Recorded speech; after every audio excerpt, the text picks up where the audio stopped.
पुण्यामध्ये राजगुरुनगरमध्ये 2 सख्या अल्पवयीन मुलींची हत्या प्रकरणातील आरोपी अजय दास पश्चिम बंगालमधील असल्याची माहिती मिळते।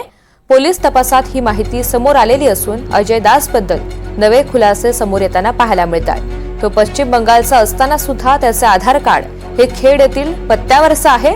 विशेष म्हणजे खेड चाकण रांजणगाव MIDC परिसरामध्ये मोठ्या प्रमाणात मागील काही काळामध्ये बांगलादेशी राहत असल्याचं निष्पन्न झालं। त्याच्यामध्ये चाकणमध्ये 36 जणांवर कारवाई झाली आहे। या सगळ्या संदर्भात आढावा घेतलेला आहे आमचे प्रतिनिधी अविनाश पवार यांनी।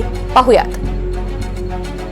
जे कामगार येतात ते पश्चिम बंगाल असं सांगतात, मात्र अनेकदा असा प्रकार समोर आलेला आहे की जे बांगलादेशी आहेत, विशेषतः रोहिंगा मुसलमान आहेत, हे इथे आढळून आले आहेत। पिंपरी चिंचवड परिसरामध्ये, चाकणमध्ये अशा कारवाया झाल्याचं समोर येत आहे। जवळजवळ 36 बांगलादेशी अशा पद्धतीने पकडले गेल्याचं देखील पोलिसांच्या रेकॉर्डमध्ये आढळून आलेलं आहे। त्यामुळे आपल्या एक गोष्ट लक्षात आलेली आहे की इथे आधार कार्ड हे परप्रांतीय बनवू शकतात, मात्र महाराष्ट्रामध्ये जो धनगर समाज आहे, भटका विमुक्त समाज आहे, यांना आजही हे आधार कार्ड मिळवण्यासाठी झगडावं लागतंय। त्यांना जन्माचा दाखला असेल किंवा इतर रहिवासी दाखले असेल, हे पुरावे मिळवण्यासाठी का झगडावं लागतंय? त्यांना का आधार कार्ड मिळू शकतंय आणि यांना का आधार कार्ड मिळू शकत नाहीये? खरं तर हा जो प्रश्न उपस्थित झालेला आहे त्याच्यासाठी मी पोहोचलोय पुणे जिल्ह्यातल्या जे लाखणगाव परिसर आहे तिथे, आणि इथे जे काही धनगर समाजातील काही समाज बांधव माझ्यासोबत आहेत। आता माझ्यासोबत प्रवीण बुळे आहेत, ते याच्यावर काम करतायत। काय सांगाल की हे आधार कार्ड का मिळू शकत नाहीये? एकूणच कोणते पुरावे आपल्याला मागितले जातात? आधार कार्ड मागण्यासाठी गेल्यानंतर त्यांनी जन्माचा पुरावा, रहिवासी पुरावा किंवा तुम्ही ज्या गावात राहता, सरपंच, ग्रामसेवक यांचे पुरावे मागितले जातात। ते दिल्यानंतर ते म्हणतात का तुमचा जन्माचा पुरावा द्या। जन्माचा तर हे आमचे जे धनगर समाज आहे हा भटकंती करतो।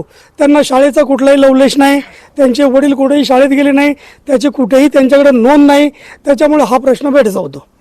निश्चितच आता ज्या पद्धतीने इथे लाखणगावमध्ये आधार कार्ड किंवा कोणता दाखला का मिळाला नाहीये, कुणाचा दाखला काढण्याचा प्रयत्न करतात? सर आमच्या म्हणजे नवीन लग्न झालं तर नाही का, म्हणजे वहिनी वगैरे येतात, त्यांचं आधार कार्ड म्हणजे चेंज करून घेण्यासाठी प्रॉब्लेम येतो त्यांचा, म्हणजे त्यांचाही पुरावा मिळत नाही। आणि आत्ताच्या नवीन मुलांचं भेटतात पण आमच्या आईवडिलांचा पुरावा नसल्यामुळे आधार कार्ड वगैरे काढायला प्रॉब्लेम येतो। तर अशा पद्धतीने पाहिलं की जे काही रहिवासी दाखला असेल, त्यासोबत जे काही लागणारी जी कागदपत्र आहे, ज्याच्यामुळे पुढच्या काही योजना असतील, किंवा आता ज्यांनी आपल्याशी बातचीत केली त्यांचं घर देखील इथे आहे, याच्यासाठीचा लाईट मीटर असेल, त्यांचा 7/12 असेल, तो देखील आहे। त्यामुळे आता या संदर्भात पोलिसांनी कोम्बिंग ऑपरेशन करणं गरजेचं आहे। त्यासोबतच संपूर्ण प्रशासनाने या बाबतीत आता कडक धोरण अवलंबणं गरजेचं आहे।